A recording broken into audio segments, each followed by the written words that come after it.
tô aqui para trazer um assunto que eu já trouxe algumas vezes, mas eu acho muito importante ressaltar. A recaída acontece muito antes de você, de fato, consumir a substância.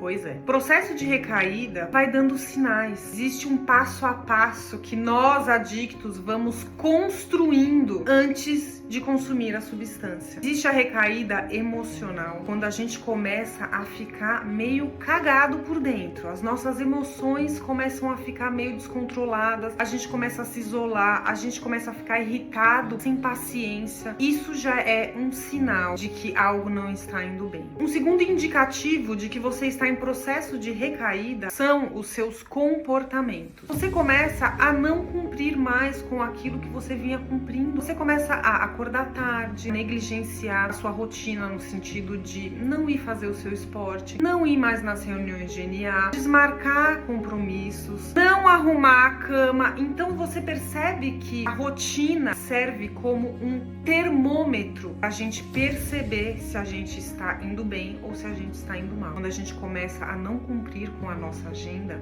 a gente tá mal. Quando eu recaí lá em 2019, se eu não me engano, a minha recaída começou quase um ano antes. Meses antes de eu consumir a substância, eu comecei a ficar compulsiva por medicação, por compra. Eu comecei a ficar compulsiva por dormir. Comecei a me isolar. Eu comecei a ter crises de choro. Eu estava com um vazio gigantesco. Então, assim, tudo isso durante um processo longo aí de meses. Só que, como eu não estava em recuperação, eu não percebi que eu estava em processo de recaída. Eu percebia que a minha vida tava uma merda, que eu estava vivendo no automático e que tava tudo muito ruim, assim. Mas eu não percebi e eu acabei, depois de alguns meses, usando a droga. Então, prestem atenção nos comportamentos de vocês. Prestem atenção em vocês. Olhem pra vocês. É muito claro, se você está um período de tempo limpo, você vai conseguir perceber esses sinais de uma forma muito clara. Não passe batido por eles. Peça ajuda, porque se você não pedir ajuda, não tem como você reverter. E quando você vai ver, você está usando droga. Mas, se você se percebe uma pessoa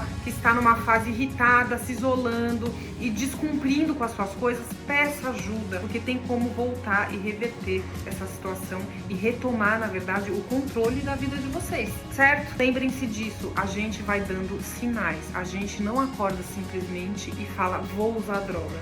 Se você está um período de tempo limpo em recuperação, isso não acontece, mas isso acontece com pequenos sinais, pequenas mudanças, pequenos comportamentos ali que denunciam que você está em processo de recaída. Isso pode salvar a sua vida, então preste atenção em você.